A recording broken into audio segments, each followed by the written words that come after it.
Doctor S Jaishankar ने अब एक बड़ा बयान दिया है और उनका ये वीडियो सोशल मीडिया में बहुत ज़्यादा वायरल हो रहा है। भारत अब किस तरीके से अपने आप को बदल रहा है, ये चीजें डॉक्टर एस जयशंकर ने बता दी है। चाइना और अमेरिका क्या सोच रहे हैं, किस तरीके से अपने आप को बदल रहे हैं, डोनाल्ड ट्रंप की नीतियां क्या है, बहुत सारी बातें इन्होंने कही है जो बहुत ही खास है। जानेंगे चाइना और अमेरिका का गेम किस तरीके से चल रहा है और इस बीच भारत अपनी जगह कैसे बना रहा है। जियोपॉलिटिक्स में बहुत कुछ चल रहा है। हमेशा की तरह वर्ल्ड मिरर के इस एपिसोड में जानने को मिलेगा बहुत कुछ। आइए जानते हैं इन खबरों को विस्तार से। डॉक्टर एस जयशंकर का ये वीडियो बहुत ज्यादा वायरल हो रहा है। इस वीडियो के बारे में जानने से पहले मैं आपको कुछ बातें बताऊं। इतिहास में ना कुछ ऐसी घटनाएं हुई जिन घटनाओं ने सब कुछ बदल दिया था और आज वैसा ही सीन हो रहा है। 1839 से 1842 और 1856 से 1860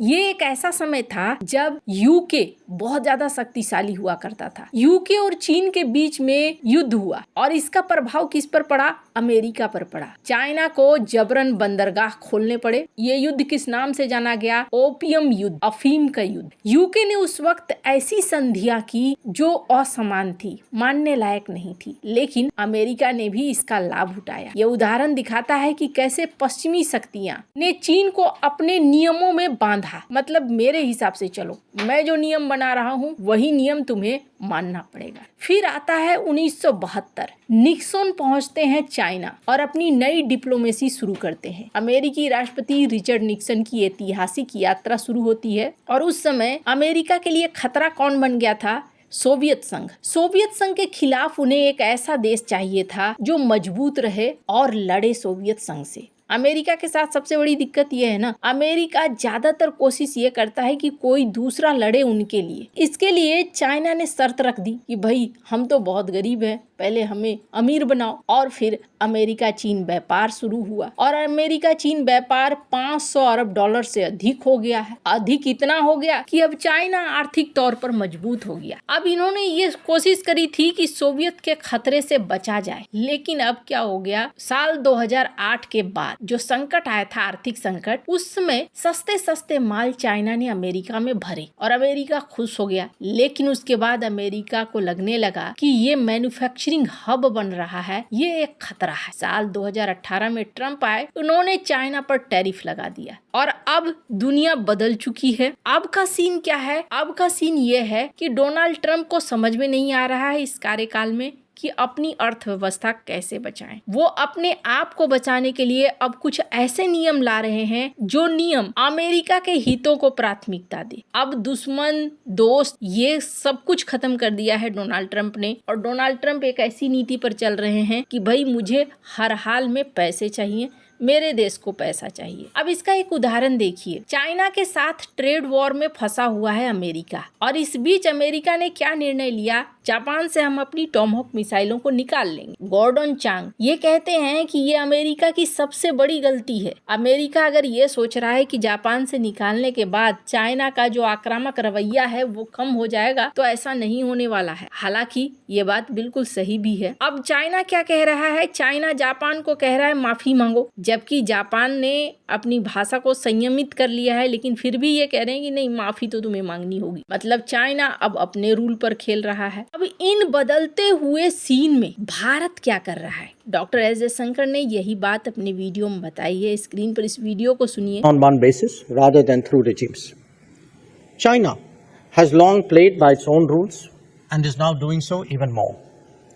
In the ensuing scenario, other nations are unclear on whether their attention should be on the visible competition or the trade-offs and understandings that punctuate them.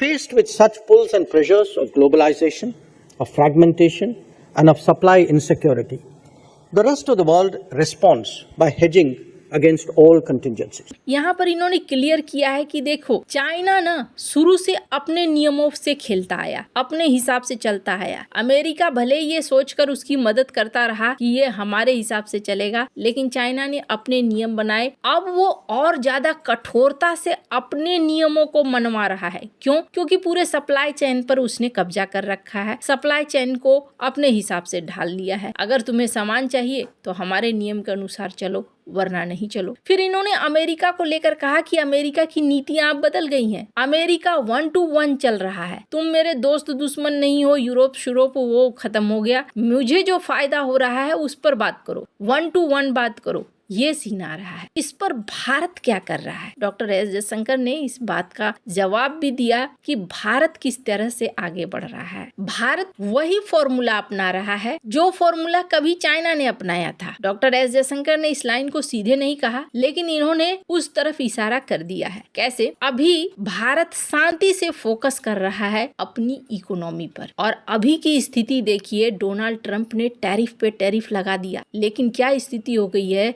Bharat की इकोनॉमी 8.2% के रेट से बढ़ रही है। और ये चर्चा ना अब अमेरिकी मीडिया में भी होनी शुरू हो गई है। ब्लूमबर्ग को देखिए, ये भी कह रहे हैं कि इतना टैरिफ लगाने के बाद जब ये सोचा गया था कि भारत की इकोनॉमी डेड इकोनॉमी हो जाएगी, लेकिन ये तो बढ़ी। कैसे बढ़ी? यहाँ पर भारत माइक्रो लेवल पर छोटे छोटे ऐसे काम कर रहा है जो काम भारत की इकोनॉमी को गिरने नहीं दे रहा है। भारत मैन्युफैक्चरिंग की तरफ फोकस कर रहा है, उस दिशा में आगे बढ़ना चाह रहा है। हाँ, चाइना की उन नीतियों को नहीं अपनाकर, जैसे स्क्रीन पर एक आर्टिकल देखिए, J-35, J-36, J-50, इसको बताया जा रहा है कि ये जो है ना, ये घोस्ट फ्लीट है जो अमेरिका के लिए टेंशन है। हालांकि ये भारत के लिए भी टेंशन भविष्य में बन सकते हैं। अमेरिका के लिए अभी इसलिए क्योंकि अमेरिका की नीति इस वजह से भी बदल रही है। अमेरिका को अभी चाइना के ताकत का अंदाजा नहीं है। चाइना की ताकत का अंदाजा ऐसे भी नहीं हो सकता है क्योंकि ये इन्होंने कभी कोई डायरेक्ट युद्ध लड़ा नहीं है। तो अभी भी जो बातें हो रही हैं सिर्फ एक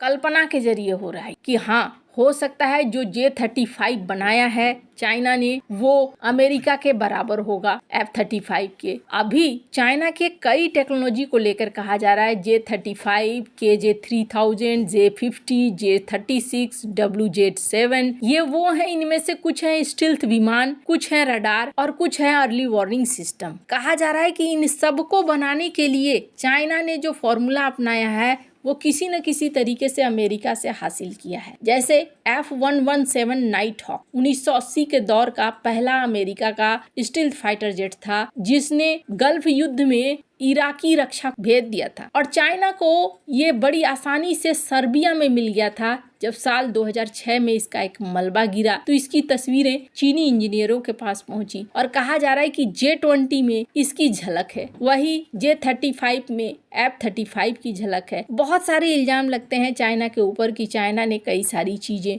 चुराई भी है, लेकिन आज की डेट में चाइना आत्मनिर्भर बन गया है। तो चाइना ने अपने आप को आत्मनिर्भर बनाया, भले ही तिकड़म लगाकर। भारत के साथ तिकड़म नहीं है, लेकिन भारत उस दिशा में काम कर रहा है। डॉक्टर एस जयशंकर ने भी अपने बयान में कहा कि अब इकोनॉमिक्स, राजनीति अलग अलग चीज नहीं रह गई हैं, ये एक दूसरे के ऊपर हावी हो गई हैं। ऐसे में भारत को अपने सप्लाई को अलग अलग दिशाओं में बढ़ाना होगा और भारत ने ये बढ़ाया भी है। यही वजह है कि भारत की इकोनॉमी में रफ्तार देखने को मिल रही है। वैसे आपको क्या लगता है? इन सब मामले में आपकी क्या राय है? कमेंट कर जरूर बताएं। जल्द मिलते हैं अगले वीडियो में नई खबर के साथ।